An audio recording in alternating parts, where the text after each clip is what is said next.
The sun hung like a copper coin over Copper Canyon, Arizona territory in the summer of 1873. Cole Brennan lay dying in the dirt, his blood mixing with the dust of the high desert. The stagecoach burned behind him, black smoke rising into a sky so blue it hurt to look at. Three bodies lay scattered across the canyon floor. His fellow guards, the driver, and the Apache woman they had failed to protect. She had been young, maybe 20, with long black hair and a beaded ceremonial dress that spoke of significance Cole would never understand. The raiders had taken her from somewhere sacred, thrown her onto the stagecoach like cargo, and Cole's job had been simple: get her to Fort Apache alive, collect his $50, move on to the next job, the next town, the next forgettable chapter in a forgettable life. He had failed. The knife wound in his side measured 4 inches deep, 3 inches left of his ribs. He could feel the arterial bleed, the way his life pumped out in rhythm with his slowing heart. His Winchester lay 6 feet away, barrel still warm from the firefight. The temperature read 104 degrees. No water for 10 miles in any direction. The math was simple.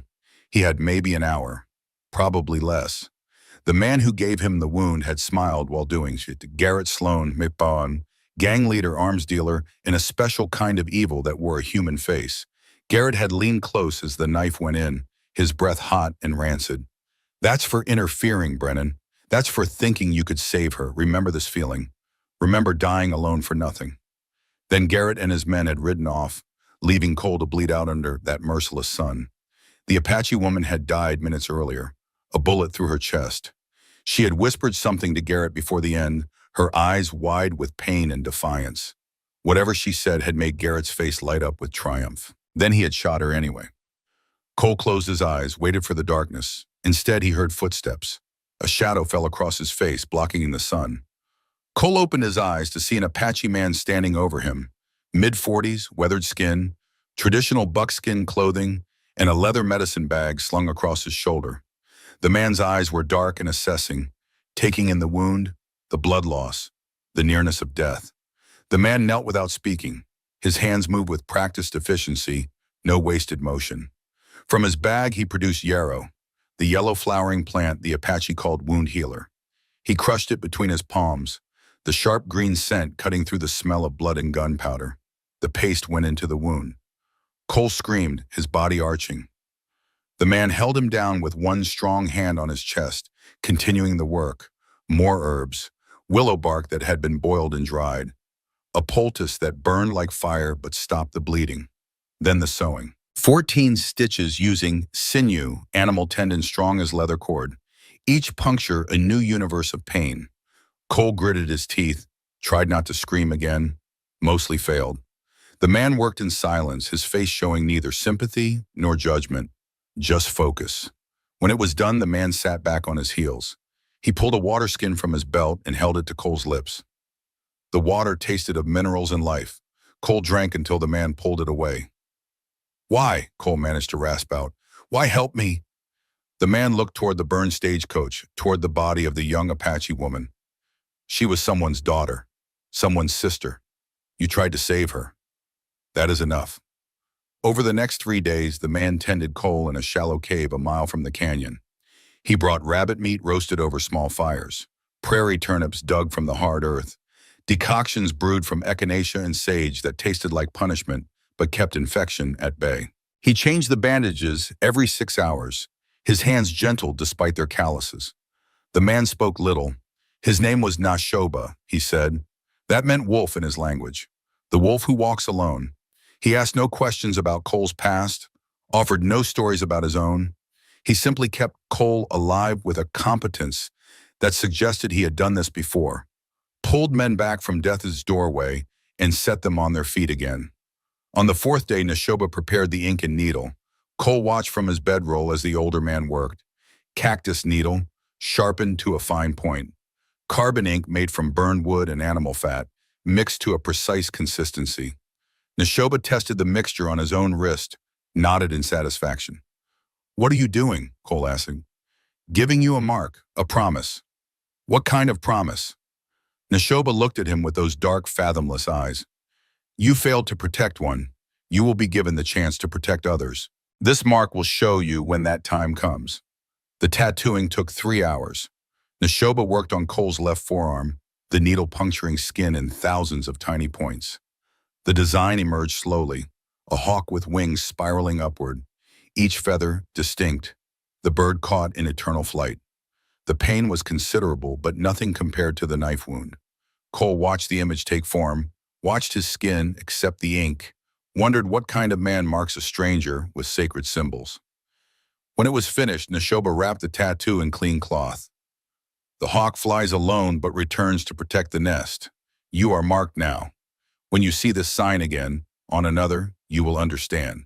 Your debt is not to me, it is to them. Who are they? Cole asked. Neshoba stood, gathering his supplies. You will know, and when that day comes, you must not fail again. Who was she? The woman who died? Neshoba's jaw tightened, the first real emotion Cole had seen cross his face. Someone who carried knowledge, someone who should have lived to pass it on. That is all you need to know. I tried to save her. I swear I did. I know, that is why you live. Neshoba left before dawn the next day. Cole woke to find food, water, and a horse tethered nearby. The cave was empty. No goodbye, no final wisdom. Just the mark on his arm and a life he had not earned but somehow still possessed. Cole rode south away from his old life. He bought land in Ash Creek Basin under the Homestead Act. 640 acres of scrub and hardpan for $1.25 per acre. He built a cabin with his own hands, pine logs and cedar shingles, dug a well 40 feet deep, bought 50 head of Texas Longhorns with money saved from jobs he swore he would never take again. For 5 years, he lived clean.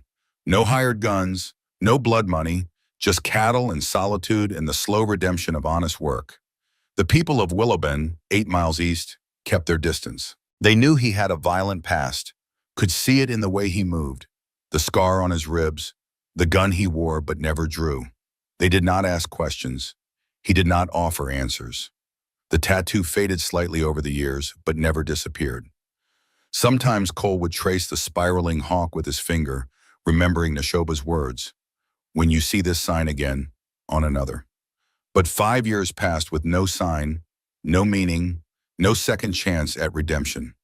Just the endless cycle of dawn and dusk, work and rest, the quiet life of a man trying to forget who he had been.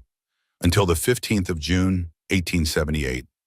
Cole stood before his mirror that morning, shaving with a straight razor honed to perfection. The scar on his ribs showed pale against tan skin. The tattoo on his forearm had settled into his flesh. Part of him now. He was 32 years old. He had been alone for 5 years. Sometimes that felt like freedom. Sometimes it felt like penance. Today he needed to ride into Willowbend for supplies. Flour, coffee, salt, ammunition for the Winchester. Simple necessities for a simple life. He dressed in work clothes worn soft with use. Boots he had resoled himself, a hat that had seen better days but kept the sun off. The gun belt went on last, the weight familiar and unwelcome. He had not fired the Colt in anger for 5 years, but he wore it anyway. The basin had rattlesnakes and the occasional mountain lion. A man alone needed to be prepared. He saddled Red, his bay gelding, and rode east through morning heat already building toward the day's full fury. The landscape stretched out in all directions, sparse vegetation and rock formations that looked like the bones of ancient giants, beautiful in its harshness, unforgiving in its honesty. Willowbend appeared on the horizon just before noon, population 247, Main Street dust and commerce. 12 buildings, including Morrison's General Store, a saloon, a blacksmith, and the auction yard where men bought and sold whatever the territory had to offer. Horses mostly, farm equipment, sometimes things that should never be for sale. Cole tied Red outside Morrison's and went inside. The store smelled of coffee beans and leather and the peculiar mustiness of dry goods kept too long in desert heat. He filled his order, 50 pounds of flour for $2, 10 pounds of coffee for $1.50, salt, sugar, a box of .45 caliber ammunition for 75 cents. Mr. Morrison, a thin man with spectacles and disapproving eyes, tallied the purchases without conversation. Cole paid in cash, exact change, and began loading his saddlebags. That was when he heard the noise from the auction yard. 200 yards south, a crowd had gathered. 40, maybe 50 men, their voices rising in that particular pitch that spoke of competition and cruelty merged into entertainment. Cole told himself it was none of his business. He had his supplies. He had a long ride home. Whatever they were selling down there had nothing to do with him, but something pulled at him. A feeling he could not name, uncomfortable as a splinter working deeper into flesh. He found his feet carrying him toward the yard before his mind had fully decided to go. The auction platform stood 2 feet high, rough pine boards weathered gray. Cyrus Plank worked as auctioneer, a fat man of 55 who sweated through his clothes even in winter. He had already sold 3 horses, a wagon, and various farming tools. Now he stood with his hands raised, his voice cracking with forced enthusiasm. Now, gentlemen, we got something special, fresh from the territorial marshal's seizure. Quality merchandise. 2 Apache women were pushed onto the platform. The world narrowed to a point. Cole's vision tunneled. His heart, usually steady as a metronome, began to hammer against his ribs. The older woman stood 5 feet 6 inches tall, maybe 26 years old. She wore a torn calico dress that had once been blue. Her black hair hung long and tangled past her shoulders. Her wrists were bound with manila rope, the kind used for hanging. But her eyes held no defeat. They swept across the crowd with the flat assessment of a predator counting enemies, calculating odds, planning survival. Her left shoulder was bare where the fabric had torn. On that shoulder, stark against sun-darkened skin, was a tattoo, a spiraling hawk with wings curving upward, identical to the mark on Cole's arm. Time stopped. The crowd noise faded to white static. Cole stared at the tattoo, his mind racing back 5 years to Neshoba's face.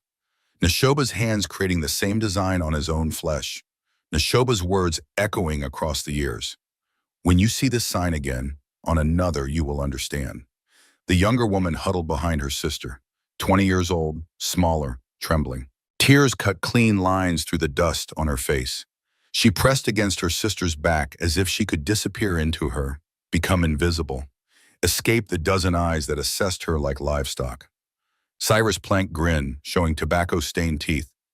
2 Apache squaws, young and fertile. Good for housework, field work, whatever work you gentlemen need. We'll start the bidding at $15 for the pair. The crowd erupted. Men shouted over each other, their voices blending into an ugly chorus. 16, yelled a farmer, Cole recognized from church socials he never attended. 18, called the saloon owner, his intentions clear and vile. 22. This from Carson Pike, a trader notorious throughout the territory for trafficking in human misery. 40 years old, scarred face, dead eyes that had seen too much suffering and caused most of it. The older woman's gaze swept across the faces, counting, calculating, surviving. Then her eyes found Cole, found the exposed part of his forearm where his sleeve had pulled back, found the tattoo. Her eyes went wide, her lips parted. Recognition flashed across her face like lightning splitting a dark sky. Cole's hand moved to his forearm, covering the mark unconsciously. Their eyes locked across 30 feet of dust and desperation. In that moment, something passed between them. Not understanding yet, but acknowledgement. A shared mark. A shared fate waiting to unfold. The bidding climbed. $25, $30, $35. Carson Pike stood straighter, confidence radiating from him like heat. $40, I'll take both. Cyrus Plank raised his hammer. $40, an excellent price for quality merchandise. Going once. Cole's voice cut through the noise like a knife through silk. $75. Silence crashed down on the auction yard. Every head turned. Cyrus Plank's hammer froze mid-swing. Carson Pike's confidence cracked, his eyes narrowing with sudden calculation and anger. Cyrus found his voice first. 75? Did I hear that correctly, Mr. Brennan? Cole stepped forward, his boots loud on the packed earth. He kept his eyes on the woman, on her tattoo, on the fierce intelligence burning in her gaze. She stared back at him, trying to understand, trying to see if he was salvation or simply a different flavor of damnation. You heard right, $75, cash money. Carson Pike rose from his seat, his hand drifting toward his gun belt. A dangerous man making a dangerous gesture. Brennan, you don't even have a house girl. What do you want with two squaws? Cole did not look at him, did not acknowledge the threat. His eyes stayed locked on the woman. That's my business, Pike. The air grew thick with potential violence. Men shifted in their seats, hands moving toward weapons, the crowd's mood turning from entertainment to anticipation of bloodshed. Cyrus Plank licked his lips nervously, caught between greed and fear. Well now, $75 is a substantial sum. Going once, 80! Carson Pike's voice carried rage barely controlled. Cole reached for his money pouch, the leather bag that held 6 months of savings. Every dollar earned from honest work, from repaired fences and sold cattle, and the slow accumulation of a life rebuilt. He counted it out slowly, deliberately. $75 in various bills and coins, the weight of it significant in his palm. 90. Carson Pike's face went purple. His hand closed on his pistol grip. Men around him tensed, ready for the draw, the shot, the spillage of blood that would turn this auction into a massacre. But Cyrus Plank, motivated by pure greed, brought his hammer down fast and final. Sold. To Mr. Cole Brennan for $90. No further bids accepted. Cole walked forward, his movements measured and calm, despite the pounding of his heart. He counted the money into Cyrus's sweating palm.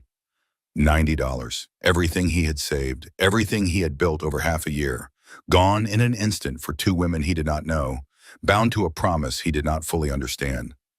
Cyrus smiled, an ugly expression that showed too many teeth. Pleasure doing business, Mr. Brennan. Though I should mention, the lot was listed for both girls together at starting bid.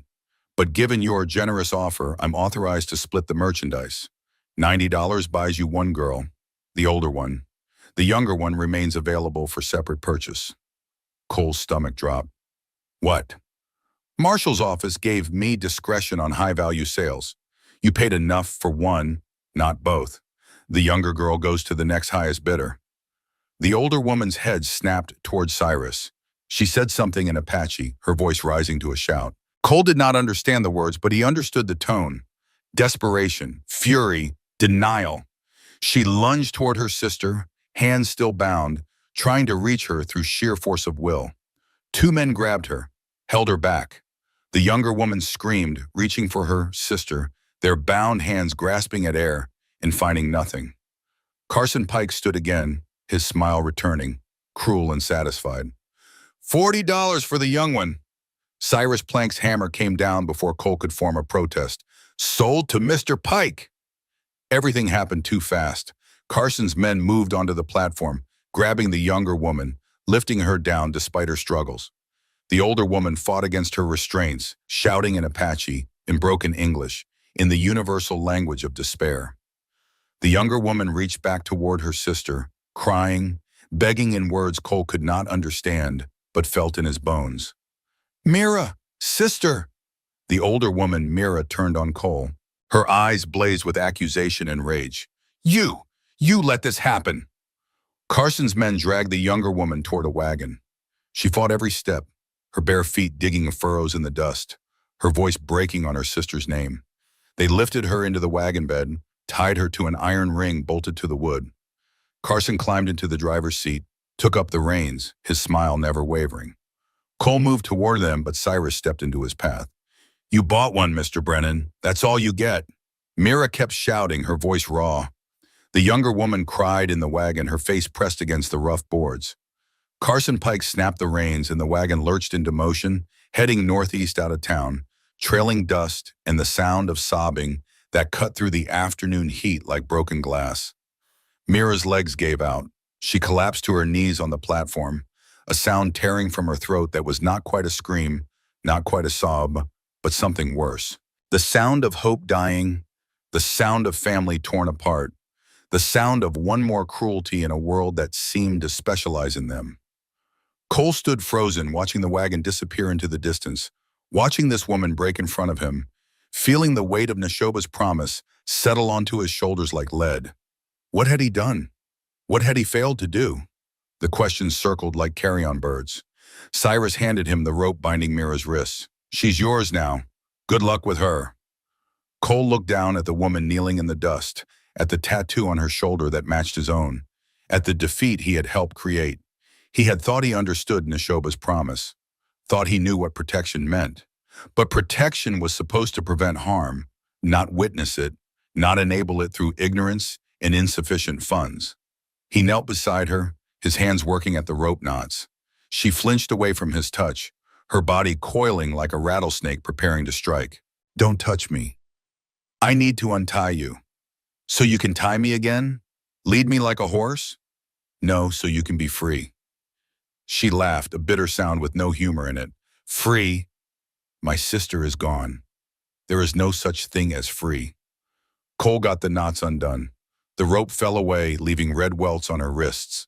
Mira rubbed at them, her eyes never leaving his face, searching for deception, for the moment he would reveal his true intentions. "I'll get her back," Cole said. "Words. White man's words. They mean nothing. I swear it. Like you swore to protect us when you bid? Look how well that worked." The accusation landed like a physical blow. Cole had no defense. She was right. He had failed already, mere minutes into whatever this was supposed to be. The crowd dispersed, entertainment over, the day's cruelty quotient satisfied. Men drifted back to their work and their drinks and their simple lives uncomplicated by promises made to dying strangers. Cyrus Plank counted his money, already forgetting the transaction. Only Cole and Mira remained in the auction yard, two people bound by a mark neither fully understood, separated by language and culture, and the bloody history of a country built on broken promises. Cole stood and offered his hand. She ignored it, rising on her own power, swaying slightly from exhaustion but refusing to show weakness. Her dress hung in tatters, her hair tangled with dust and neglect, but her spine stayed straight, her chin raised, her eyes burning with the kind of pride that no auction could sell. "I have horses," Cole said. "We can follow them." "Follow where? That man knows the land. We're half a day behind already." "Carson Pike, he works the Northeast Circuit. I know his routes." Something shifted in her expression. Not trust, not yet, but the smallest crack in her armor of rage. "You know him?" "I know of him, his reputation. He trades at mining camps, sells to brothels, worse places. But he moves on patterns. We can find him." "And then what? You paid $90 for me? You think you can pay more for her?" Cole had not thought that far. His money was gone. He had a ranch, cattle, nothing liquid, nothing that could compete with Carson's network and resources. "We'll find a way." Mira studied him with the intensity of someone reading a language they barely knew, searching for truth in the spaces between words. "That mark, on your arm. Show me." Cole rolled up his sleeve, revealing the hawk in full detail. The spiraling wings, the precise lines, the work of a master showing the same symbols that marked her shoulder. Mira's breath caught. Her hand moved toward it, stopped just short of touching. "Where did you get this?" "A man named Neshoba gave it to me 5 years ago. He saved my life." The name hit her like a fist. Her eyes went wide, filling with tears. She blinked away furiously. Her hand completed its journey, fingers brushing the tattoo with a reverence that spoke of recognition and grief intertwined. "Neshoba was my father." The words hung in the desert air, heavy with meaning. Cole's mind raced, connecting pieces he had not known were related. The man who saved him, this woman's father, the matching marks, the promise about protecting others. It all clicked into place with the terrible logic of fate. "He died 3 years ago," Mira continued, her voice breaking slightly on the words. "Raiders attacked our village. White militia. They said we were hostiles, killed 17 people, burned everything. I grabbed my sister and ran. We've been alone ever since." Cole felt the weight of her words, the enormity of loss compressed into simple sentences. 3 years of survival, of running, of protecting her sister only to lose her anyway on a dusty platform in a town that did not care. "Your father," Cole said carefully, "he told me I'd failed to protect someone, that I'd be given another chance. When I saw your mark today, I knew. This is what he meant. Mira pulled her hand back from his tattoo as if burned. You're wrong, you already failed. My sister is gone. Then I'll get her back. That's the promise. That's what this mark means. You don't even know us. Why would you care? Cole looked at the tattoo, at the spiraling hawk that had marked him for 5 years, waiting for this moment. Your father gave me my life back when I had no right to keep it. He marked me with a purpose. Maybe I didn't understand it until today, but I understand it now. This is my debt. This is my chance. I won't fail again. Mira searched his face, looking for lies, for the angle, for whatever trap this must be. Men did not help for nothing. Men did not risk themselves for strangers. Men took and left nothing but wreckage behind. But she saw something in his eyes that gave her pause. Sincerity, maybe. Desperation, certainly. The look of a man carrying his own ghosts and seeing a chance to put one of them to rest. If you're lying, she said quietly, if this is some trick, I will kill you. I don't care what mark you carry. I will cut your throat while you sleep. Fair enough. I mean it. I know you do, and I'm telling you true. We're going after your sister, starting now, but we need to be smart about it. Carson has hours on us. He's heading northeast toward Fort Apache or beyond. We can't catch him by running blind. We plan, we track, we move careful. Every hour we wait he could be, I know, but charging in stupid gets us all killed. Your sister needs us alive and thinking. Can you do that? Can you be smart instead of fast? Mira's jaw clenched. Her hands formed fists. Every instinct screamed at her to run, to chase, to fight her way through whatever stood between her and her sister. But she was not stupid. 3 years of survival had taught her patience, had shown her the difference between bravery and suicide. What do you need from me? Trust, just a little. Just enough to get through the next day. I don't trust white men. Then trust your father's judgment. He trusted me enough to mark me. Maybe that means something. Mira looked at the dust cloud to the northeast, the last visible sign of Carson's wagon. Then she looked at Cole, at this stranger with her father's mark, at this man who had paid everything he had for her freedom and gotten her sister enslaved instead.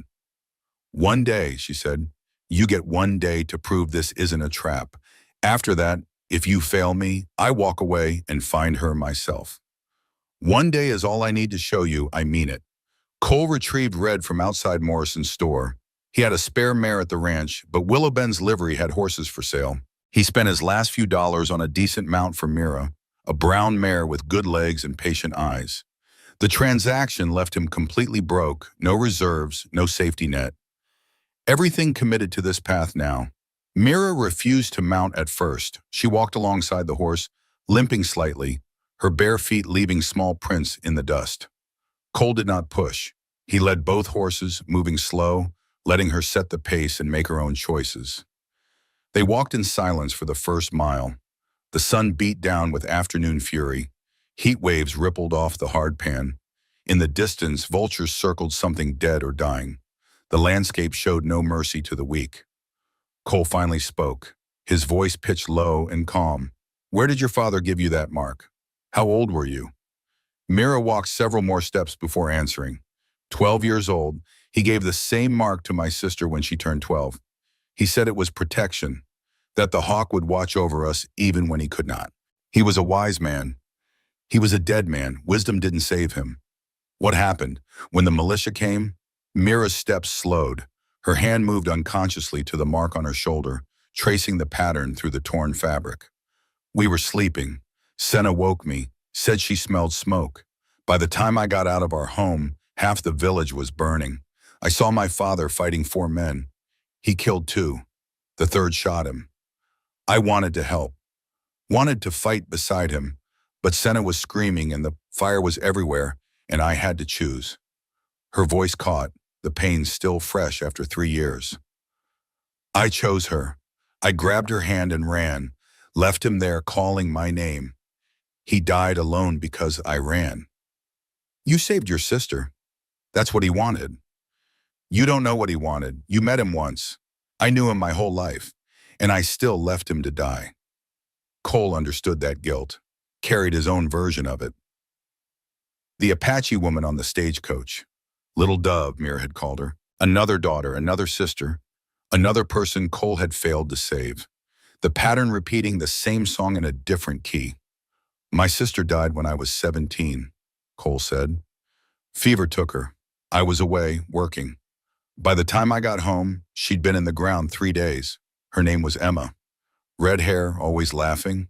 I wasn't there when she needed me. Wasn't there to say goodbye. That weight never goes away. You just learn to carry it. Mira looked at him with slightly less hostility. Shared grief was a bridge, narrow and fragile, but a bridge nonetheless. How do you carry it? Try to do better. Try to be there for the next person who needs help. Sometimes it works, sometimes it doesn't. But you keep trying because the alternative is giving up. And giving up means they died for nothing. They walked another quarter-mile in contemplative silence. Then Mira stopped, looked at the brown mare, and made a decision. She swung up into the saddle with surprising grace despite her exhaustion and injuries. The horse accepted her weight calmly. We ride faster, she said. Time is our enemy. Cole mounted Red and they picked up the pace, moving from a walk to a steady trot that 8 miles without exhausting the horses. The sun began its descent toward the western horizon, painting the sky in shades of amber and rust. They reached a dried creek bed as shadows lengthened. Cole called a halt to rest the horses and share the small amount of food he had brought. Jerky and hardtack, the diet of men who valued function over flavor. Mira ate mechanically, her eyes constantly scanning the horizon to the northeast, as if she could will her sister to appear through sheer focus. Tell me about Carson Pike, she said. Everything you know. Cole chewed his jerky, organizing his thoughts. He's been working the territory for maybe 10 years. Started as a legitimate trader or close to it. Somewhere along the way, he figured out people paid better money for humans than horses. Now he specializes in it. Kidnapped children, runaway wives, anyone the law won't protect. He sells them to mining camps that need labor, brothels that need workers, men who need things I won't speak aloud. Where is he taking Senna? If I had to guess, northeast toward Fort Apache first. There's a trading post there, a man named Bobby runs it. Carson uses it to make connections, find buyers. From there, he could go anywhere. Silver City, Mesilla, might even cross into New Mexico territory. How do we find him? We track. You know how to read signs? Mira gave him a look that suggested the question was insulting. My father taught me to track before I could write my name. I can read the earth better than most men read books. Good, then tomorrow you lead. We find his trail and we don't lose it. They finished eating as full darkness arrived. The temperature dropped 30 degrees in an hour, the desert's quick transition from furnace to icebox. Cole built a small fire using dried mesquite, the smoke minimal, the heat focused. They had no bedrolls, no blankets, nothing but the clothes they wore and the determination that drove them.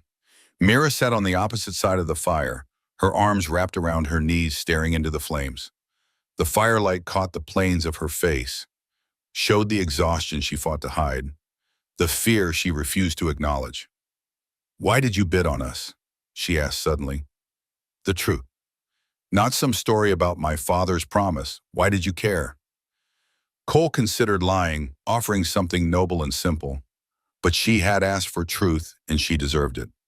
Because 5 years ago, I failed to save a woman named Little Dove. She died in my arms after telling something important to the man who killed her. A man named Garrett Sloan. He's the one who gave me this scar. Cole touched his ribs through his shirt. Your father found me dying from that wound. Saved me. Marked me. Told me I'd get another chance. When I saw your tattoo today, I knew this was it. My chance to not fail again. But you did fail. Senna is gone. Not yet, she isn't. Gone means dead. She's alive, and we're going to find her.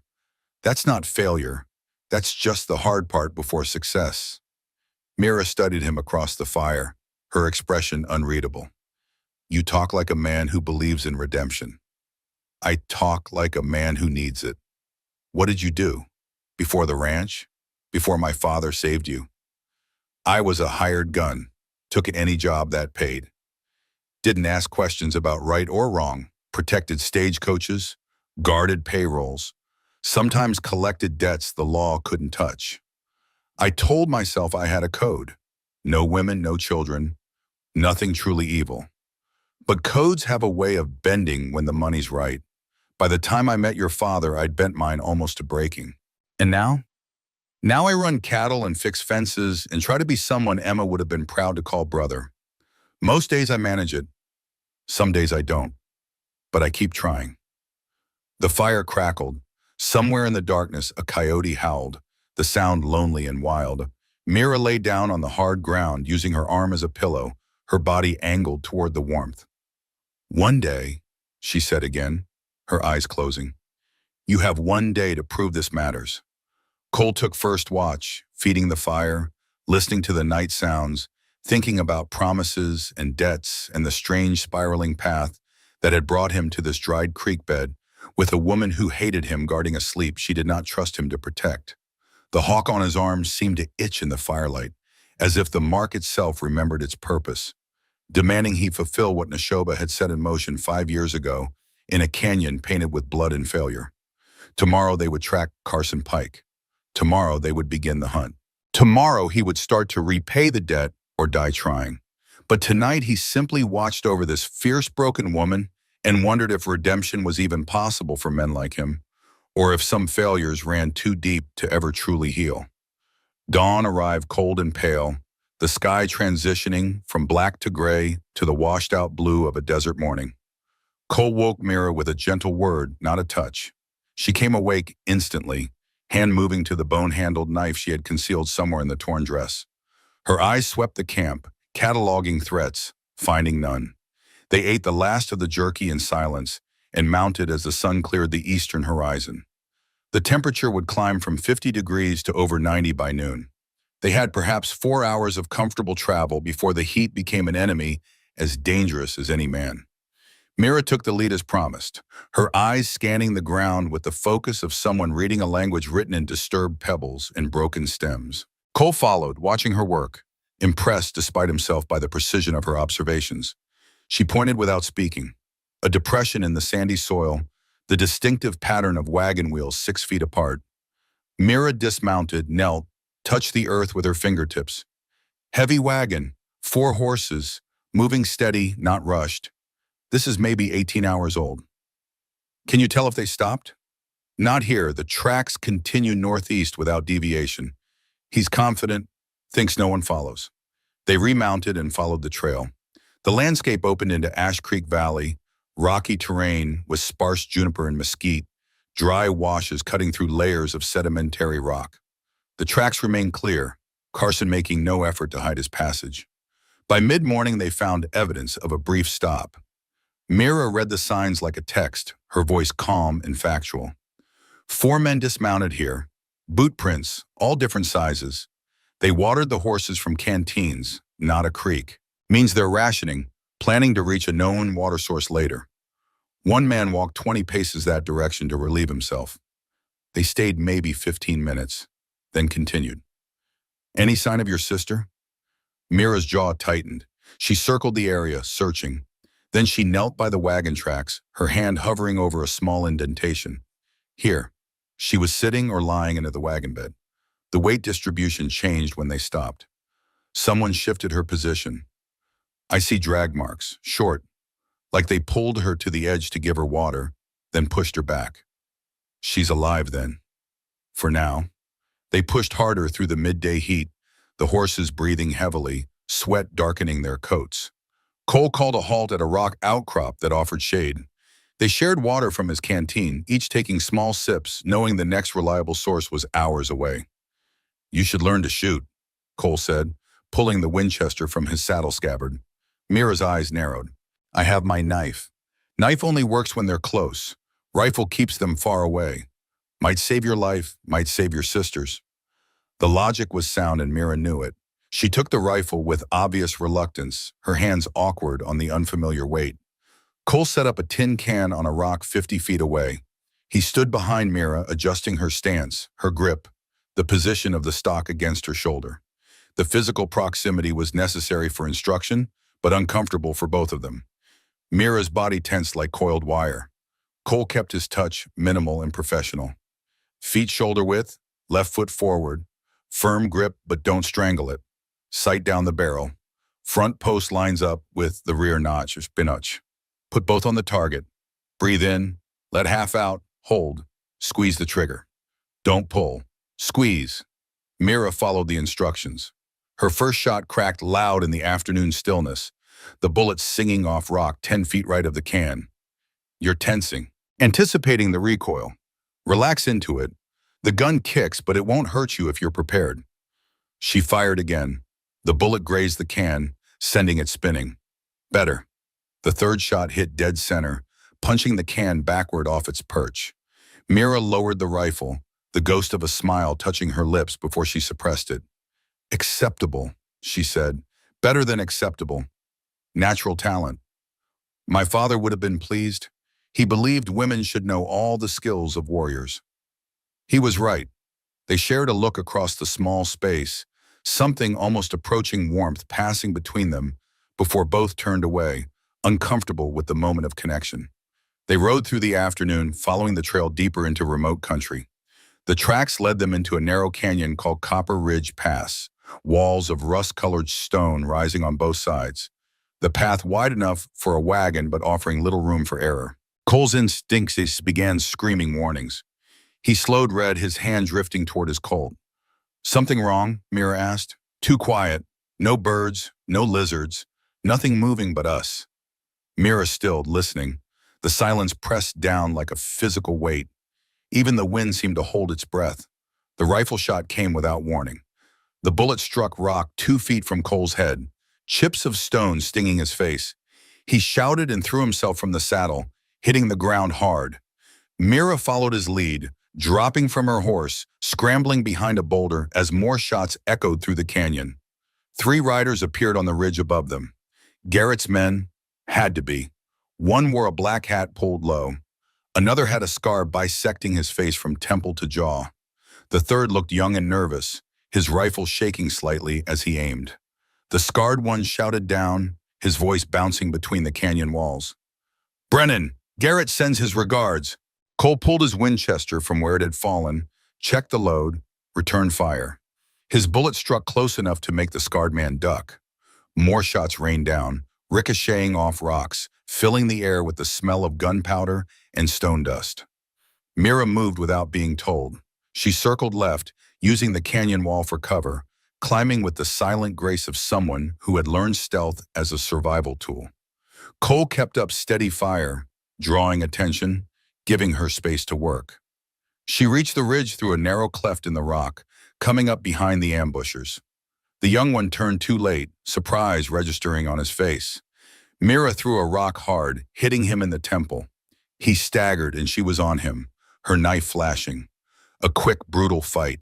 She cut at his gun hand, kicked his legs out, sent him tumbling 30 feet to the canyon floor where he landed with a sickening crack. The man in the black hat spun toward her, raising his rifle. Cole's shot took him in the shoulder, spinning him around. He dropped his rifle, clutched the wound, blood seeping between his fingers. The scarred man, seeing his companions down, made a desperate play. He drew his pistol, aimed at Mira. She had no cover, no time to dodge. Cole's heart stopped. Then Mira moved. She threw her knife with precision born of practice, the blade spinning through air and sinking into the scarred man's thigh. He screamed, stumbled, lost his balance, and fell from the ridge. Silence returned, broken only by groans from the wounded. Cole climbed to where the men had fallen. The young one was dead, neck broken from the fall. The man in the black hat bled out quickly, Cole's bullet having hit something vital. The scarred man lived, barely, the knife still embedded in his leg. Mira retrieved her weapon, cleaning the blade on the man's shirt with mechanical efficiency. Cole knelt beside him, grabbed his collar, pulled him close. Who sent you? Garrett Sloan? The man coughed, blood flecking his lips. Scouts saw you leave Willowbend. Garrett knows you're coming. He's waiting. Where? Shadow Pine Hollow, 2 days northeast. You're walking into a trap. How many men does he have? The scarred man laughed, the sound wet and ugly. Enough to kill you both. Enough to make the Apache girl watch before he puts a bullet in your brain. Mira's face showed no emotion, but her hands tightened on the knife handle. Where is my sister? What has he done with her? Nothing yet. He's saving her. Wants both of you. Something about you and old stories. He thinks you know something. The man's eyes glazed, consciousness fading. Cole shook him. What gold? What stories? Spanish missions, buried treasure, the girl who died 5 years ago, Little Dove. She told Garrett something before she died. Now he wants to finish what he started. The man went limp, either dead or unconscious. Cole checked for a pulse, found none. He stood, turning to Mira. She had gone very still, her face pale beneath the dust and sun damage. You knew Little Dove? She asked quietly. I tried to save her, failed. She died in a stagecoach raid 5 years ago. Garrett's gang killed her, but she told him something first. I couldn't hear what. Mira sat down heavily on a rock, her knife hanging loose in her hand. Little Dove was a keeper of our stories. She knew the old legends, the history our people carried in memory instead of books. One of those stories was about Spanish gold. Cole's stomach sank as pieces fell into place. Tell me, in the 1700s, Spanish missionaries came to our lands. They built churches, tried to convert our people. When the conversions failed, they raided our villages instead, took gold ornaments, sacred objects, anything of value. Our warriors fought back, attacked a mission, recovered what was stolen. But they couldn't return it to the scattered villages. So they buried it, hid it somewhere only certain families knew. Little Dove's family. My family. Does Senna know where it is? No, neither do I. The knowledge died with my father. He said it was better lost than found, that the gold was cursed with Apache blood. Anyone who sought it would pay in blood themselves. Garrett doesn't know that. He thinks you can lead him to it, which means he'll keep Senna alive to force me to talk. And when I can't tell him what he wants to hear, he'll kill us both. Cole checked the ambushers' bodies, found ammunition, a canteen, nothing else useful. The horses had scattered during the fight. They had lost valuable time and gained only information that made their situation worse. Mira stood, swaying slightly. Cole noticed fresh blood on her sleeve. You're hit. Just a graze. Let me see. She tried to pull away, but he caught her arm gently, rolled up the torn fabric. A bullet had carved a 2-inch furrow across her shoulder, shallow but bleeding freely. She had not mentioned it, had kept fighting and moving as if the wound did not exist. Cole pulled whiskey from his saddlebag, poured it over the wound. Mira hissed between clenched teeth but did not cry out. He bandaged it with cloth torn from his spare shirt, his hands careful despite their roughness. You should have said something. It's nothing. It's something. Pain means your body is damaged. Ignoring it doesn't make it less real. Pain is a teacher. It reminds you to be more careful next time. Cole finished the bandage, his hands lingering a moment longer than necessary. Their eyes met. Mira's expression softened slightly, the wall she maintained showing hairline cracks. Thank you, she said quietly. You saved us back there. That climb, that throw, I've seen professional soldiers with worse skills. My father taught me. He said the enemy expects you to fight on the ground. Come from above, and you have the advantage of surprise. He taught you well. They stood close in the failing light, aware of each other in ways that went beyond simple proximity. The violence they had survived together, the blood they had both shed, created a bond neither wanted to name, but both felt growing. Mira stepped back first, breaking the moment. We should move, make camp away from the bodies. Agreed. They found a sheltered cave a mile from the ambush site as the sun touched the western horizon. Cole built a small fire, the flames dancing shadows on the cave walls. He had shot a rabbit earlier in the day. Now he skinned and roasted it, the smell making his stomach growl with sudden hunger. They ate in companionable silence, the tension of the fight slowly draining away. Exhaustion crept in to replace it. Mira's eyelids drooped. The shoulder wound had taken more from her than she wanted to admit. You should sleep, Cole said. I'll take first watch. We should both sleep, conserve energy. Someone needs to watch. Then we split the night, 4 hours each. Your shoulder needs rest. My shoulder is fine. Don't treat me like I'm fragile. Cole raised his hands in surrender. 4 hours each. You take first watch. Wake me when it's time. Mira settled near the cave entrance, rifle across her lap, eyes scanning the darkness beyond the firelight. Cole lay down on the hard stone, using his saddle as a pillow, and closed his eyes. Sleep should have come easily after the day's exertion. Instead, his mind spun through scenarios, plans, possibilities. Garrett Sloan. The name dragged up memories Cole had tried to bury. 5 years ago in a canyon much like this one. The ambush, the screams, the dying. Little Dove's blood on his hands as she whispered her last words to Garrett. The knife sliding between Cole's ribs, Garrett's smile as he twisted the blade. Remember this feeling. Remember dying alone for nothing. But Cole had not died. Neshoba had seen to that, had pulled him back from death's door, marked him, given him purpose. And now that purpose sat 30 feet away, wounded and exhausted, trusting him just barely enough to close her eyes while he kept watch. He must have dozed despite his intentions. When he woke, the fire had burned down to coals and the temperature had dropped toward freezing. Mira sat in the same position, still watching, but her body trembled with cold. She had given him the blanket from his pack, kept nothing for herself. Cole sat up, grabbed the blanket, moved to sit beside her. You should have woken me. It hasn't been 4 hours. Close enough, and you're freezing. I'm fine. You're stubborn, there's a difference. He draped the blanket over both their shoulders, the shared warmth immediate and necessary. Mira stiffened at the contact but did not pull away. Practical survival overrode social discomfort. They sat in silence, watching the darkness, listening to the night sounds of the desert. A distant coyote, the whisper of wind through juniper, the crack and settle of cooling stone. Tell me about your village, Cole said quietly. Before the raid. Mira was quiet so long he thought she would not answer. Then she began to speak, her voice soft and distant, painting pictures of a life destroyed. We lived in the Chiricahua Mountains, maybe 60 people, families connected through generations. We farmed in the river valley, hunted in the high country. My father was respected, not a chief but a warrior, a healer, someone people came to for wisdom. My mother died when I was 8. Sickness that the white doctors could not cure and our medicine could not touch. After that, it was just father, Senna, and me. Sounds peaceful. It was, until it wasn't. The government wanted our land, said we had to move to a reservation. Father said we had lived here for generations.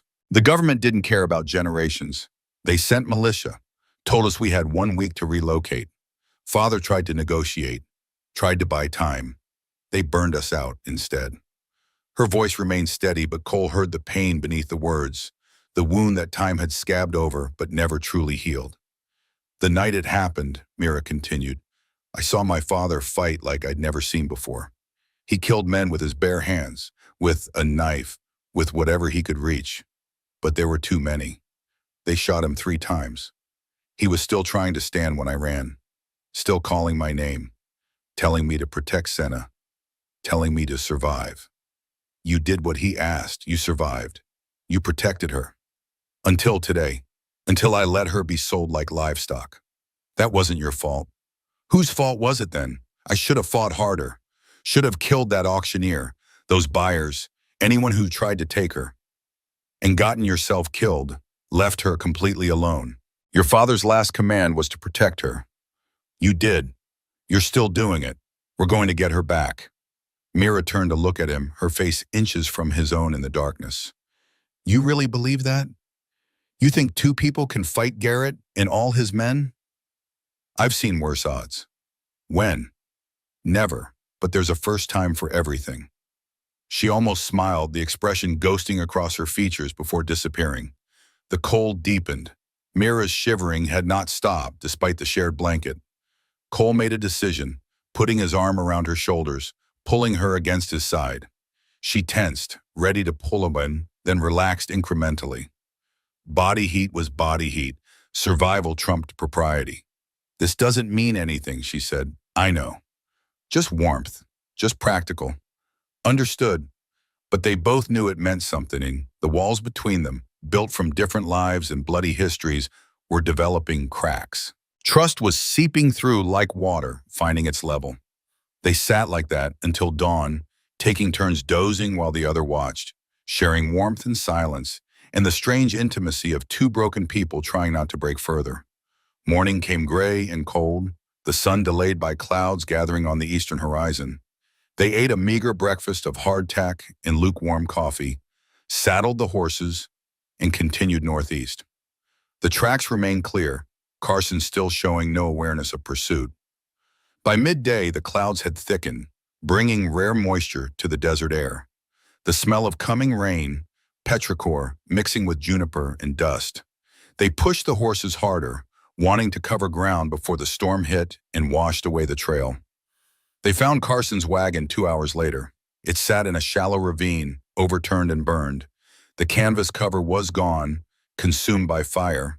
The wooden frame showed char marks and bullet holes. Two bodies lay nearby, bloating in the heat, covered with flies. Carson's guards, shot multiple times, left to rot. But no Carson, and no Senna. Mira slid from her horse before it fully stopped, running to the wagon, searching frantically. She pulled aside burned debris, checked the ground, called her sister's name into the empty air. Cole examined the scene with the practiced eye of someone who had seen violence in all its forms. Multiple boot prints, at least 6 different men. Horse tracks heading northeast, heavily loaded. Bullet casings, .44 caliber, not the .38 Carson favored. Blood on the ground, drag marks leading to the bushes. He found Carson in the bushes, tied to a tree, beaten until his face was barely recognizable as human, but alive. Barely. Cole called Mira over. She took one look at Carson, and her knife was in her hand, and fury burning in her eyes.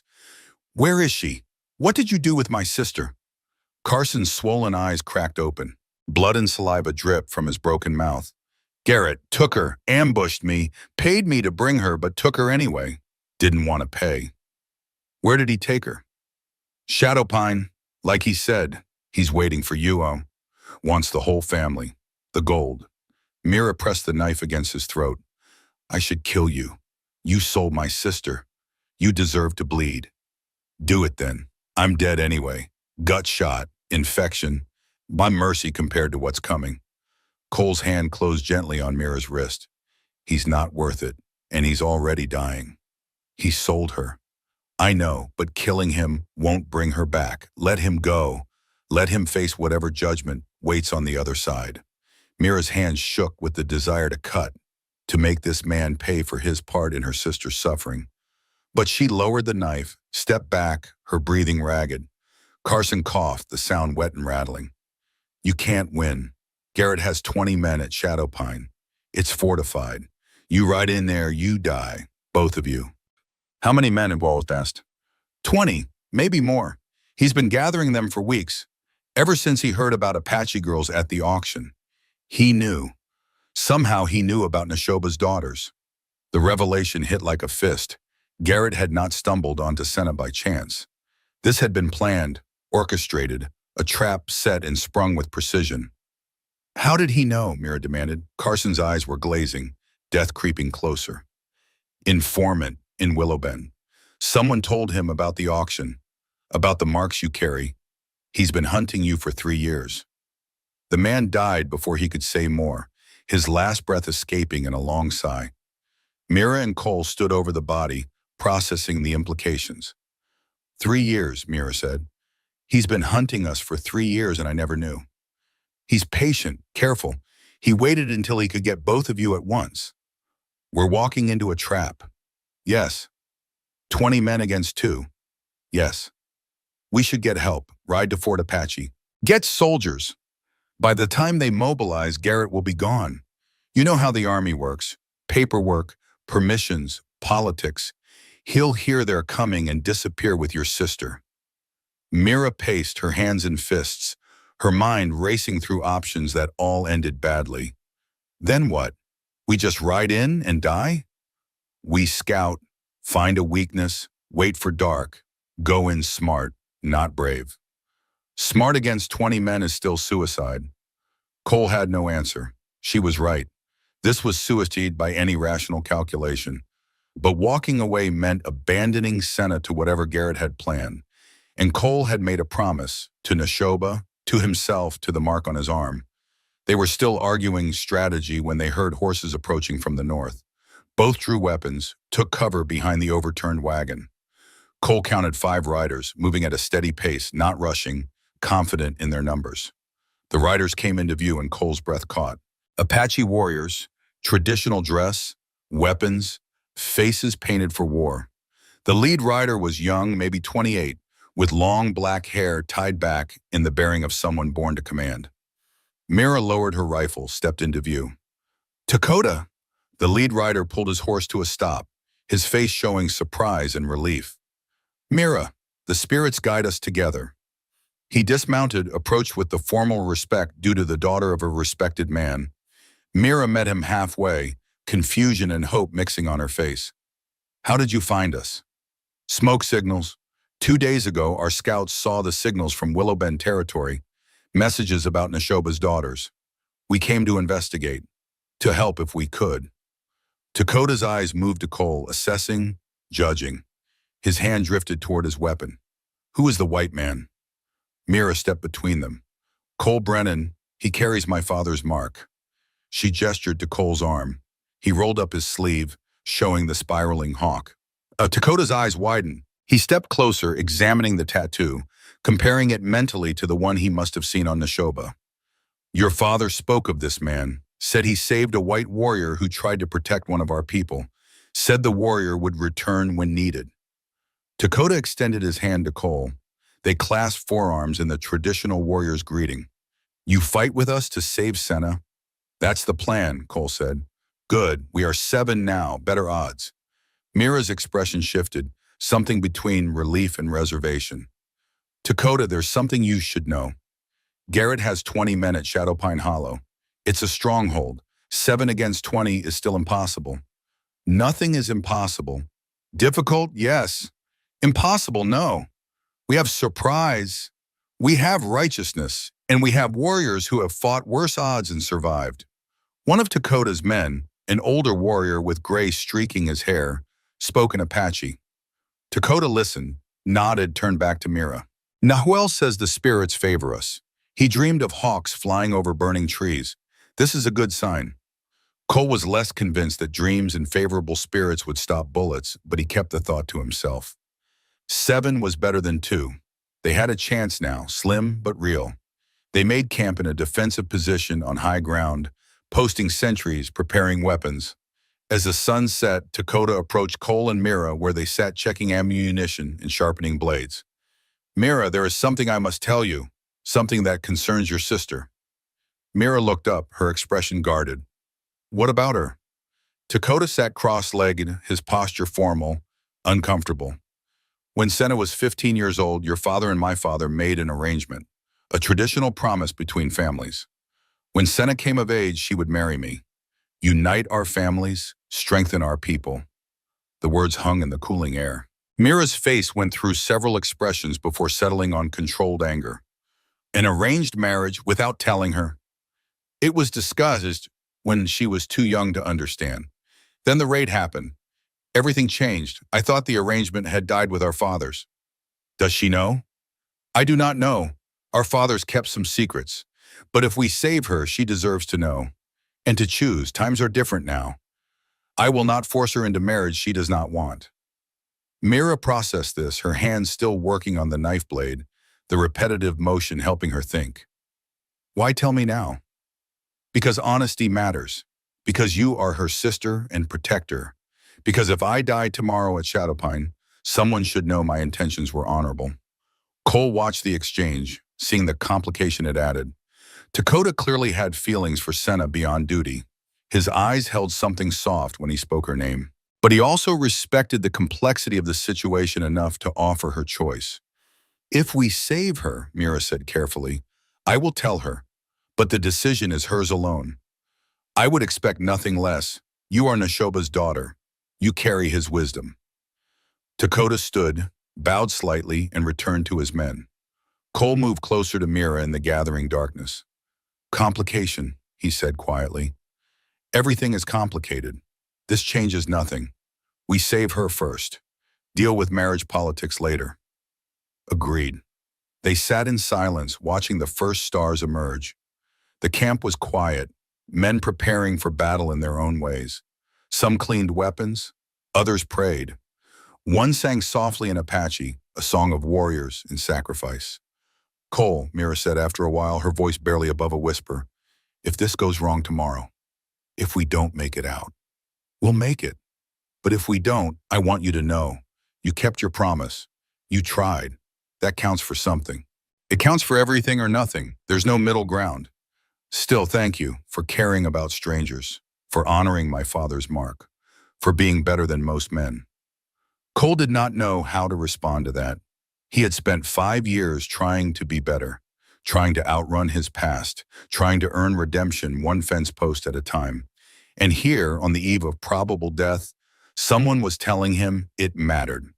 Your father saved me when I deserved to die, he said finally. Giving my life to save his daughters seems like a fair trade. You deserve to live too. Don't throw your life away on a romantic notion of debt. It's not romantic, it's practical. I die, maybe you and Dakota get sent out, I live, same result. Either way, the Mark's promise gets fulfilled. Mira turned to look at him fully, her eyes catching starlight. I don't want you to die. The words were simple, but they hit with unexpected weight. Cole met her gaze, saw something in her expression that went beyond practical concern for an ally, something that scared them both. I'll do my best not to, he said quietly. They held the look for a long moment before Mira turned away, busying herself with her weapons again. But the words hung between them, changing something fundamental in the space they shared. The night deepened. Dakota gathered everyone for a council of war. They drew maps in the dirt, planned approaches, assigned roles.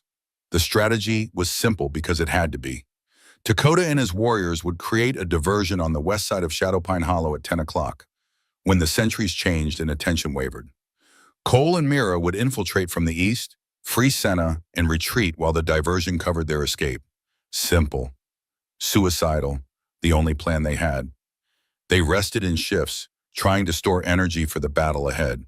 Cole took a last watch, sitting on a boulder overlooking the dark landscape, thinking about promises and debts and the strange paths that led men to their defining moments. The mark on his arm seemed warm, though that might have been imagination. He traced it with his finger, wondering if Neshoba had known it would come to this. If marking a dying white man in a canyon had been the first move in a game that would not end until bodies fell in a hollow of burned trees. Mira appeared beside him without sound, her ability to move silently unnerving even when he expected odd. Can't sleep? He asked. Too many thoughts. Too much fear. Fear is healthy, keeps you sharp. I'm not afraid of dying. I'm afraid of failing her again. Afraid she'll die thinking I abandoned her. She won't think that. She knows you're coming. Sisters know. Mira sat beside him on the boulder, close enough that their shoulders touched. When I was little, maybe 6 years old, I fell into a river. The current took me. I couldn't swim yet. I went under, choking, sure I would drown. Then hands grabbed me, pulled me up. My father. He had jumped in without hesitation, still wearing his winter clothes, heavy with water. He could have drowned saving me. But he didn't hesitate. That's what family does. They don't hesitate. You're not hesitating now, you're being smart. Smart feels like cowardice when your sister is in danger. Smart is what saves her. Brave and dead helps no one. They sat in comfortable silence, watching the night, preparing mentally for what dawn would bring. Around them, the warriors slept or prayed or sharpened their resolve. Tomorrow would test them all. Tomorrow, they would learn if courage and righteousness could overcome numbers and fortification. Tomorrow, they would walk into Shadowpine Hollow and face Garrett Sloan's assembled force. Tomorrow, they would succeed or die trying. But tonight, for a few more hours, they had stars and silence, and the fragile hope that sometimes the right people survived and the wrong ones paid for their crimes. Cole looked at Mira in the starlight and made a private promise. If he had to die tomorrow, he would make sure she and Senna lived. That was what the mark meant. That was what Neshoba had bought with his time and medicine and ink. Protection, even unto death. The hawk would guard the nest one final time. They reached Shadowpine Hollow as the sun climbed toward noon, the burned forest appearing on the horizon like the rib cage of some massive dead beast. The wildfire that had swept through 10 years ago had left nothing alive. Black pine trunks stood stark against the pale sky, their branches gone, their bark charred to carbon. Ash covered the ground in drifts like gray snow. Even the air tasted of ancient smoke, as if the fire had never truly died but merely waited underground for fuel to reignite. Dakota called a halt 2 miles out. They dismounted and gathered in a ravine that offered concealment and a vantage point. Through Cole's spyglass, Garrett's camp came into sharp focus. The main structure was a log cabin, substantial and defensible, 20 by 30 feet with gun ports cut into the walls. 3 smaller shacks clustered around it, probably bunkhouses or storage. A corral held 15 horses. Men moved through the camp with the casual confidence of those who believed themselves untouchable. Cole counted slowly, carefully. 18 visible, 2 more likely inside the cabin. 20, he confirmed, just like Carson said. Dakota studied the camp with the trained eye of a warrior who had survived by understanding terrain and tactics. 4 sentries, they rotate every 2 hours. Next change is at 10 tonight. That's when we move. Guard posts here, here, and here, Cole pointed to positions on the mental map they all shared. They're watching the approaches from south and west. East side has light coverage. That's our entry point. Mira stared at the cabin where her sister was presumably being held. Her jaw was tight, her hands white-knuckled on her rifle. Every instinct screamed at her to charge down now, to hell with strategy. But she held herself in check, channeling that desperate energy into focus. They spent the afternoon in tense preparation. Weapons were cleaned and checked. Ammunition was distributed. Dakota's warriors painted their faces with the traditional marks of those going into battle, knowing death might claim them. Cole watched the ritual with respect, understanding he was witnessing something sacred, something his culture had forgotten in its rush towards so-called civilization. As the sun descended, painting the sky in shades of copper and blood, Dakota approached Cole and Mira with his second-in-command, a warrior named Nahuel, whose gray-streaked hair spoke of hard-won years. The spirits have spoken to Nahuel, Dakota said. He sees 2 paths, one where the hawk flies free, one where the hawk falls into fire. The choice comes at a moment of blood. Cole did not believe in prophecy, but he respected the gravity with which it was delivered. What determines which path, he asked. Mercy or vengeance, Nahuel said in careful English. When the moment comes, you will know. Choose wisely, ghost warrior. The term ghost warrior hit Cole with unexpected force. Neshoba had called him that once, speaking of men who should have died but lived, carrying debts that could only be paid in blood or sacrifice. As darkness fell complete, they moved into final positions.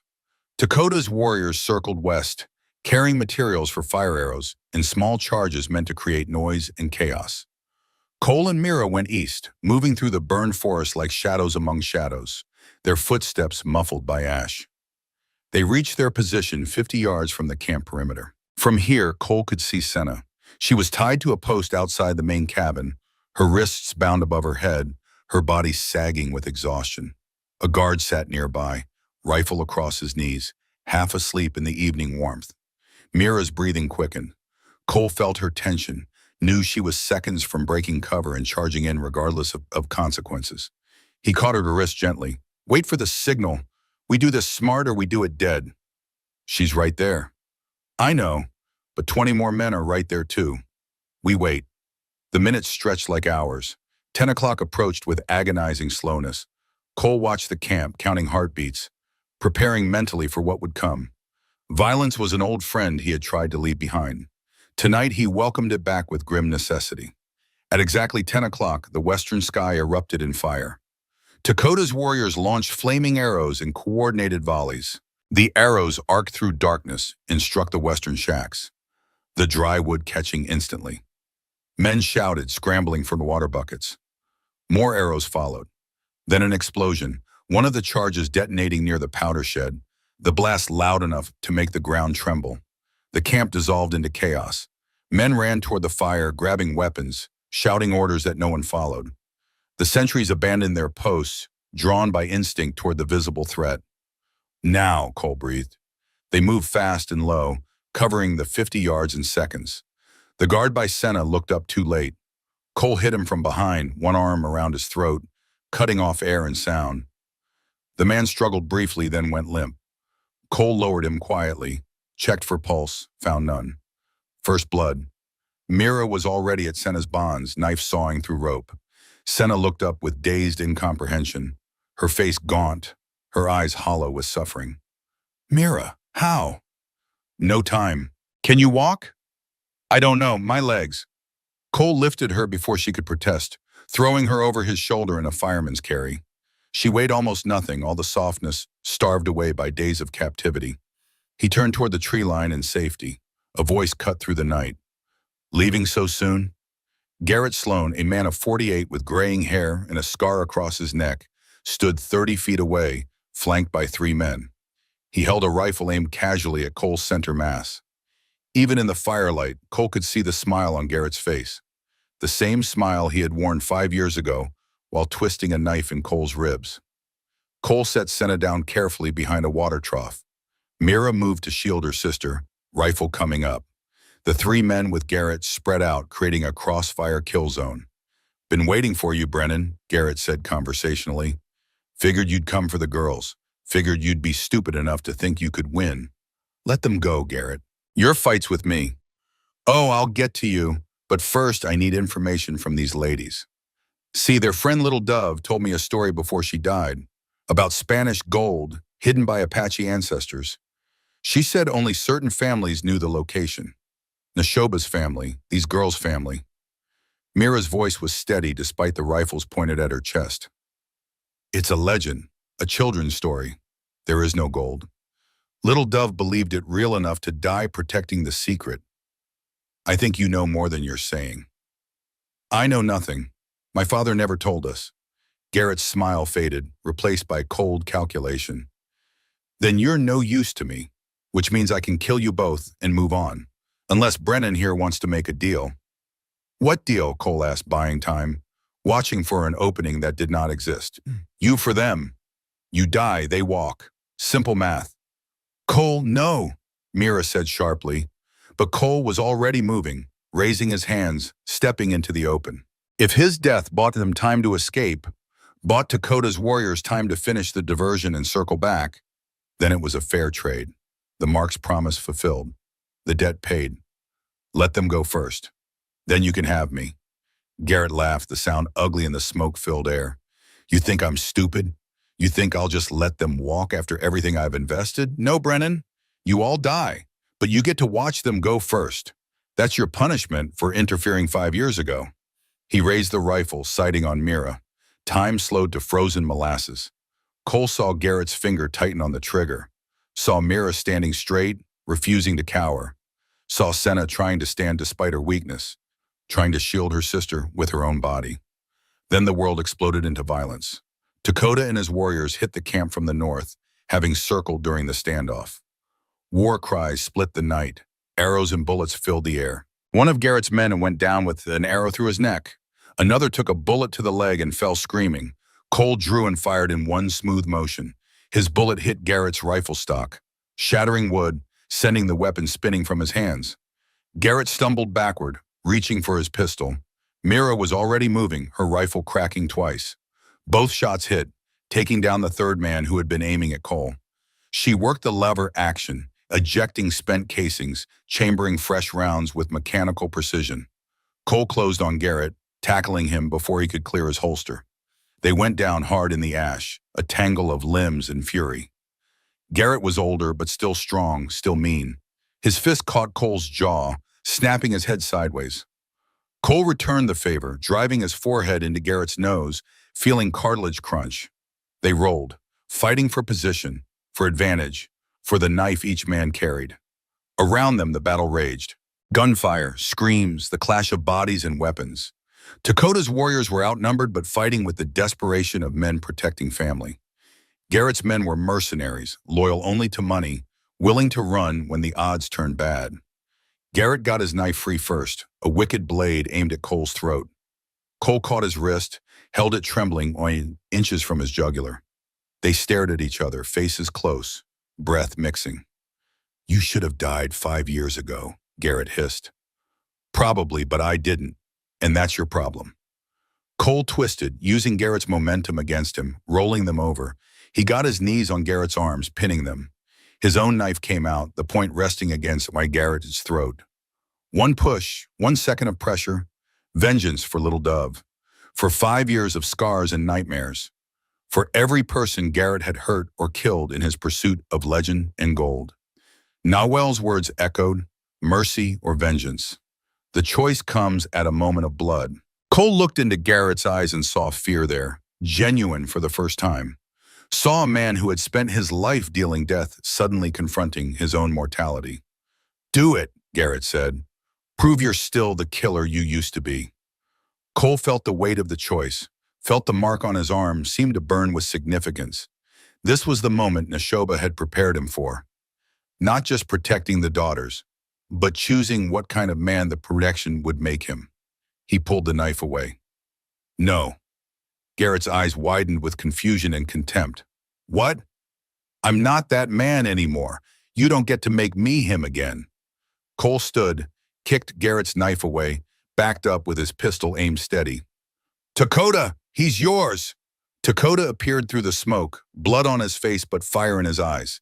He looked at Garrett with the accumulated rage of a people who had suffered too long at the hands of men like this.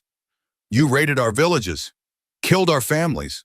This man will face our justice. Two warriors hauled Garrett to his feet. He struggled but weakly, the fight gone out of him. They dragged him toward where the other captured men knelt in the ash, guarded and disarmed. The battle was ending. Most of Garrett's men had fled into the forest or lay dead. The survivors offered no resistance, hands raised, weapons dropped. Dakota's warriors moved through the camp, securing it, tending to wounded, counting the cost of victory. Cole found Mira kneeling beside Senna, checking her sister for injuries beyond the obvious starvation and dehydration. Senna was crying, clinging to Mira, whispering apologies and gratitude in broken sentences. Mira held her, rocking slightly, her own tears cutting clean tracks through the soot on her face. Cole started to turn away to give them privacy, but Mira's voice stopped him. Cole, thank you for everything, for coming back, for not dying. He nodded, throat tight with emotions he did not know how to name. This was what the mark meant. This moment, this reunion. Not the violence or the vengeance, but the aftermath, when the people who mattered most survived and held each other and remembered what love looked like. Nahuel approached, his arm in an improvised sling, his face grave. Kiona is dying. The bullet pierced his lung. He asks for you, ghost warrior. Cole followed him to where Kiona lay, breath bubbling pink from his lips. The warrior was young, maybe 25, his whole life unlived. He looked up at Cole with eyes already seeing beyond this world. We won, Kiona whispered. We won. The girls are safe. Good. Then I die well. You die a hero. Tell my family, tell them I flew with the hawk. Kiona's breath stopped, his eyes fixed on something Cole could not see. Nahuel closed them gently, spoke words in Apache that sounded like poetry or prayer or both. Cole sat back on his heels, feeling the weight of the young man's sacrifice. Another debt added to the ledger. Another name to carry. Dawn came slowly, the sun reluctant to illuminate the carnage. Bodies lay scattered through the burned forest, most of them Garrett's men, but some of Dakota's warriors too. Kiona and another named Mahpi, both young, both brave, both dead in service of a promise made by fathers now gone. They buried the Apache warriors according to tradition. Dakota leading ceremonies Cole did not understand but respected deeply. The enemy dead they left for the vultures. Let the desert reclaim those who had brought nothing but suffering to this land. Senna could barely stand, but insisted on attending the burial rites. Mira supported her, the sisters moving as one unit, bound by blood and suffering and survival. Cole watched them from a distance, seeing in their reunion the validation of everything he had risked. When the ceremonies ended, Dakota approached Senna with formal respect and visible nervousness. Cole, standing nearby, heard the conversation. Senna, daughter of Neshoba, there is something you must know, something I should have told you long ago. Senna looked up with exhausted confusion. What do you mean? When you were 15, your father and mine made an arrangement, a traditional promise between families. You and I were to marry when you came of age. to unite our families, strengthen our people. The words hit Senna like a physical blow. She swayed, would have fallen if Mira had not caught her. Married? I was promised to you? Yes, but times have changed. You have suffered. I will not hold you to promises made by others. You are free to choose your own path. Senna stared at him, processing, her mind clearly struggling with exhaustion and shock. I don't know you, she said finally. I know. That is why I offer you time. Come to our village. Rest. Heal. Learn who I am. Learn who your people are. Then decide. If you choose me, I will be honored. If you choose another path, I will respect that too. Senna looked to Mira, seeking guidance. Mira spoke gently. It's your choice, sister. I can't make it for you. But know this. You are not property, not anymore. You are free. Whatever you choose, I support you. Senna turned back to Dakota, studying his face, searching for something. You came to save me. You risked your life. Why pray? Because you are Neshoba's daughter. Because it was right. Because even before I knew you, I hoped we might build something together. Something shifted in Senna's expression. Not love, not yet, but the possibility of it. The seed of something that might grow given time and care. I would like to go with you to see the village, to learn about our people, but I make no promises about marriage. I ask for none, only the chance to prove myself worthy. Mira embraced her sister, whispered something in her ear that made Senna nod. Then Senna stepped toward Dakota, accepting his offered hand. He helped her toward the horses with a gentleness that suggested whatever else he might be, he was not cruel. Mira walked over to where Cole stood watching. She's leaving with them, Mira said quietly. I gathered that. Dakota is a good man. He'll take care of her. What about you? Mira looked at him with an expression that held questions and answers intertwined. What about me? Are you going with them? She was quiet for a long moment, her eyes searching his face. Senna needs time with our people. Time to heal. To remember who she is beyond fear and suffering. But She trailed off, uncertainty flickering across features that were usually so certain. You what? Cole prompted gently. I've spent 3 years running. 3 years surviving, but not living. I don't know how to stop running. Don't know how to just exist without fear driving every decision. Maybe that's something you learn, same way I learned to run cattle instead of guns. Is that an invitation? Cole's heart hammered against his ribs, but he kept his voice steady. Ironwood Ranch has room, if you want it. No obligations, no expectations, just a place to rest until you figure out what comes next. Mira looked toward where her sister stood with Dakota, then back to Cole. I should go with her, make sure she's safe. She'll be safe. Dakota will die before he lets anything happen to her. You can see it in how he looks at her. Still, she's my responsibility. She's a grown woman making her own choices. Maybe it's time you made yours. The words hung between them, heavy with implication. Mira's walls, built from 3 years of survival, showed cracks wide enough to see through. If I come to your ranch, it's just to rest. Just temporary. Understood. And I keep my knife close. Wouldn't expect otherwise. And if you try anything, you'll cut my throat while I sleep, I remember. She almost smiled, the expression ghosting across her features before disappearing. I'll come for a while, until Senna is settled, then I'll decide what's next. Fair enough. They finalized the departure as the sun climbed higher. Dakota's group would head northeast to their village, a 4-day journey through familiar territory. Cole and Mira would return southwest to Ironwood Ranch, 2 days hard riding through desert that would bake them by afternoon. Senna hugged Mira for a long time, both sisters crying, neither willing to let go. When they finally separated, Senna turned to Cole. Thank you for saving us, for being better than most men. Thank your sister. She's the brave one. I know, but you helped. That matters. She embraced him briefly, then allowed Dakota to help her onto a horse. The warrior moved carefully, supporting her weight, his concern evident in every gesture.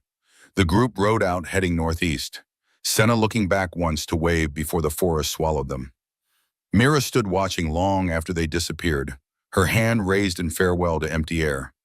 Cole gave her time, understanding that letting go was its own kind of grief, even when the person would be safe and possibly happy. Finally, she turned to him. We should go.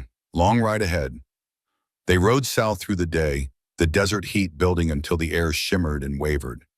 They stopped once at midday to rest the horses and drink sparingly from their canteens.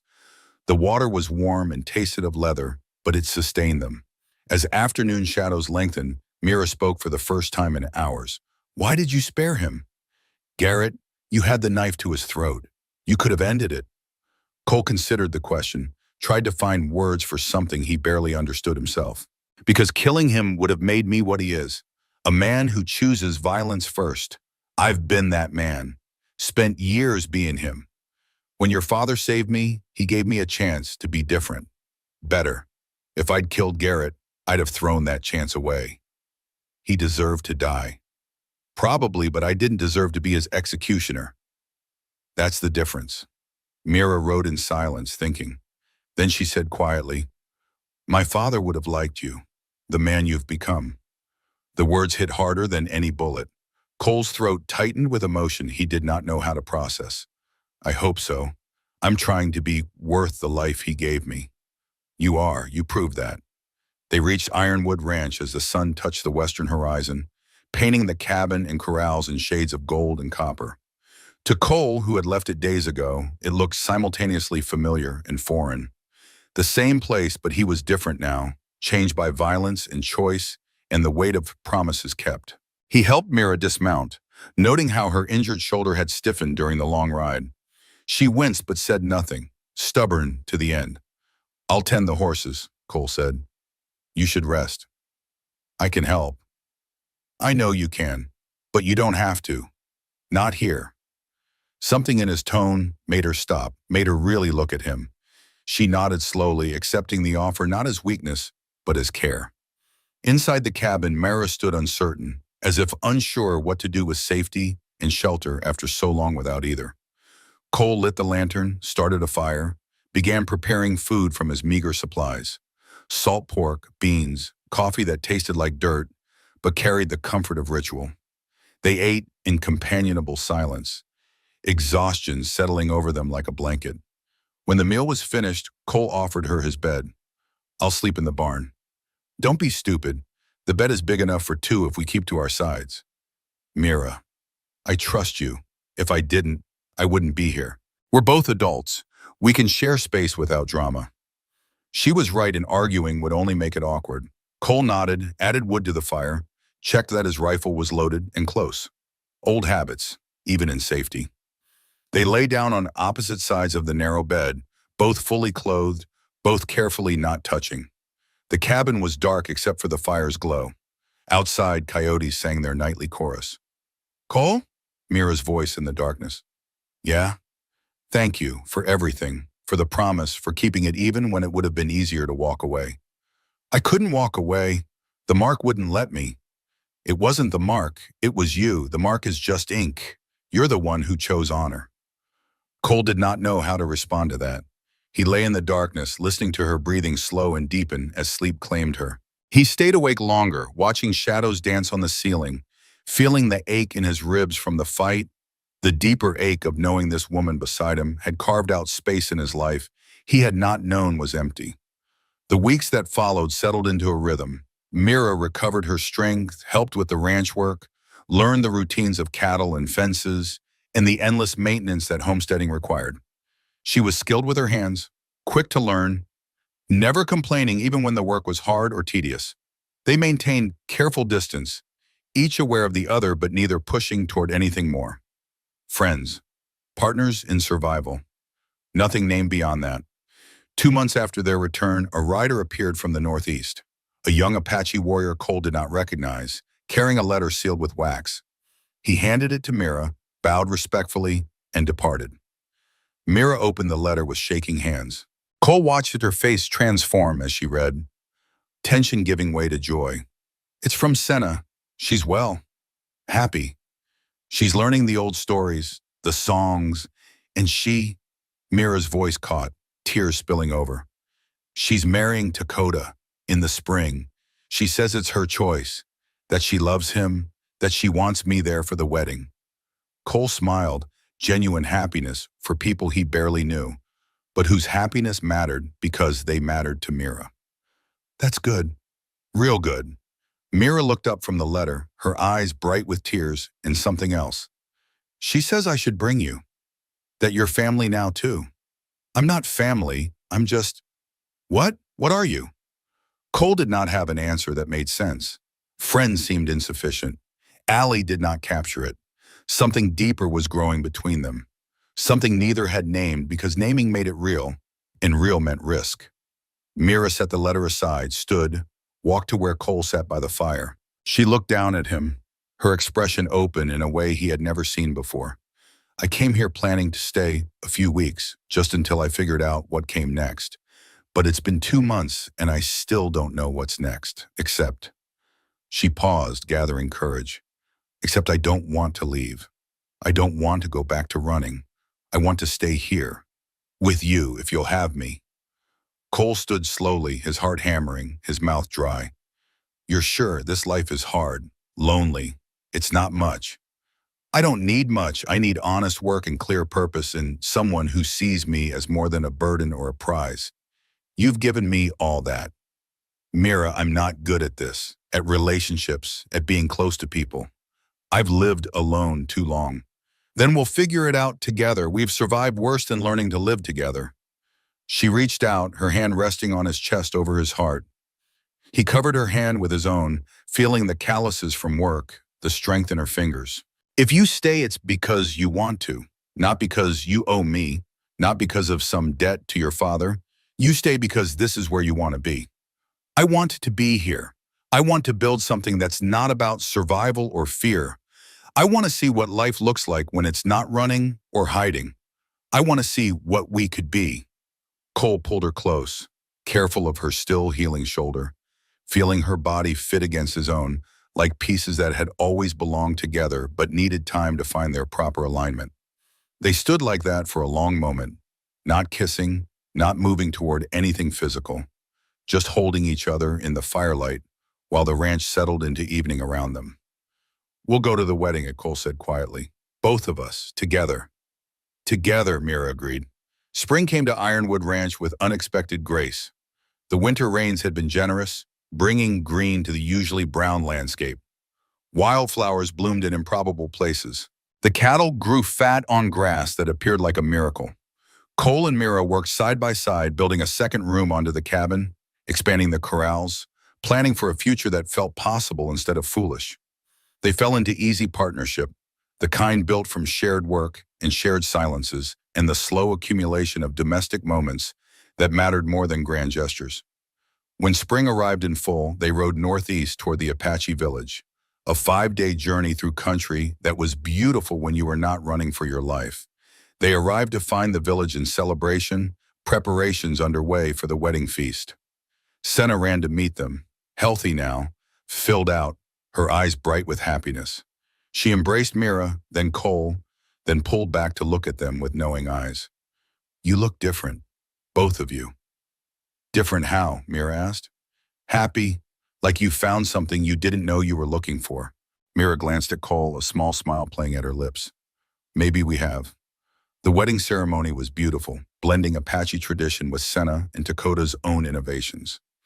They spoke vows in both Apache and English, promising partnership and respect and love, earned through choice rather than obligation.